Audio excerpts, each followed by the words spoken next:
Semen sir, ನೀವು ಬಂದ ಸಂದರ್ಭ, I don't want to get into politics, but still RCB ಕಾಲ್ ತುಳಿತ ಪ್ರಕರಣ, ಪೊಲೀಸರನ್ನ ಬ್ಲೇಮ್ ಮಾಡಿ ನಂತರದಲ್ಲಿ CAT ಅಬ್ಸರ್ವೇಷನು, ನಾನು ಸರಿನಾ ತಪ್ಪ ಪ್ರಶ್ನೆ ಕೇಳೋದಿಲ್ಲ, ಬಟ್ CAT ಅಬ್ಸರ್ವೇಷನಲ್ಲಿ ಕೆಲ ಸಾಲಗಳು ಅಲ್ಲಿನ ಜಡ್ಜ್ ಬಹಳ ಕ್ಲಿಯರ್ ಆಗಿ ಹೇಳ್ತಾರೆ, ಪೊಲೀಸರಿಂದ ನಾವು ಮಿರಾಕಲ್ ಎಕ್ಸ್ಪೆಕ್ಟ್ ಮಾಡ್ಲಿಕ್ಕೆ ಆಗೋದಿಲ್ಲ, ಪೊಲೀಸರು ಮೆಜಿಷಿಯನ್ಸ್ ಅಲ್ಲ, ಅಲ್ಲಾವುದ್ದೀನ್ ಲ್ಯಾಂಪ್ ಇಲ್ಲ ಅಂತ ಹೇಳಿ. Are we as a society in general ಪೊಲೀಸರಿಂದ ಮಿರಾಕಲ್ ಎಕ್ಸ್ಪೆಕ್ಟ್ ಮಾಡ್ತಾ ಇದೀವ? ಕ್ರೈಮ್ ಆಗೋಕ್ ಮುಂಚೆನೇ ತಡೆದು ಬಿಡಬೇಕು, ಕೊಲೆ ಆಗೋಕ್ ಮುಂಚೆ ಅಲ್ಲಿ ಪೊಲೀಸರು ಇರಬೇಕು, ರಾಬರಿ ಆಗೋಕ್ ಮುಂಚೆ ಪೊಲೀಸರು ಇರಬೇಕು. Are we expecting magic from police department? ಇದರಲ್ಲಿ ಎರಡು ಭಾಗ ಇದೆ. ಒಂದು ಜುಡಿಷಿಯಲ್ ಇನ್ಕ್ವೈರಿ ಅಥವಾ ಇನ್ಕ್ವೈರಿ ಏನು ನಡೀತಾ ಇದೆ ಅದರ ಬಗ್ಗೆ ನಾವು ಕಮೆಂಟ್ ಮಾಡಲ್ಲ, ಯಾಕೆಂದರೆ ಸಬ್ ಜುಡಿಸ್ ಮ್ಯಾಟರ್.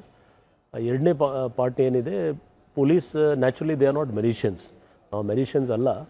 ಆದರೆ ನಮ್ಮದು ಡ್ಯೂಟಿ ಇದೆ, ಇಂಟೆಲಿಜೆನ್ಸ್ ಕಲೆಕ್ಷನ್ ಇದೆ, ನಾವು ಕರೆಕ್ಟಾಗಿ ಲಾ ಆ್ಯಂಡ್ ಆರ್ಡರ್ ಮೇಂಟೈನ್ ಮಾಡಬೇಕು, ಕ್ರೈಮ್ ಪ್ರಿವೆಂಟ್ ಮಾಡಲಿಕ್ಕೆ ನಮ್ಮ ಅಷ್ಟೇ ಸಾಕಷ್ಟು ಒಂದು ನಮ್ಮ ಹತ್ರ ವೇಸ್ ಇದೆ, ಬೇರೆ ಬೇರೆ ನಾವು ಉಪಾಯ ಇದೆ. ಸೊ ಖಂಡಿತ ನಾವು ಪ್ರಿವೆಂಟ್ ಮಾಡಲಿಕ್ಕೆ ಫುಲ್ ಪ್ರಿವೆಂಟ್ ಮಾಡಲಿಕ್ಕೆ ಆದರೆ ನಮ್ಮ ಆ್ಯಕ್ಟಿವಿಟೀಸಿಂದ, ನಮ್ಮ ಕೆಲಸದಿಂದ ಜನಕ್ಕೆ ಒಂದು ನಾವು ಕಾನ್ಫಿಡೆನ್ಸ್ ಬಿಲ್ಡಿಂಗ್ ಮೆಷರ್ಸ್ ನಾವು ತೋರಿಸ್ಬೋದು. ಮತ್ತು ಕ್ರೈಮ್ಲೆಸ್ ಸೊಸೈಟಿ ನಾವು ಮಾಡಲಿಕ್ಕೆ ಸಾಧ್ಯನೇ ಇಲ್ಲ. ಕ್ರೈಮ್ ಆಗುತ್ತೆ, ಕ್ರೈಮ್ ಆಗಬಾರ್ದು ಆ ನಿಟ್ಟಿನಲ್ಲಿ ಕೆಲಸ ಮಾಡಬೇಕು, ಆದರೆ ತಕ್ಷಣ ಡಿಟೆಕ್ಟ್ ಆಗಬೇಕು ಮತ್ತು ಅದಕ್ಕೆ ತಕ್ಕಂತೆ ಶಿಕ್ಷೆ ಕೊಡಬೇಕು ಅಂತ ನಾವು ಉದ್ದೇಶದಿಂದ ಕೆಲಸ ಮಾಡ್ತೀವಿ.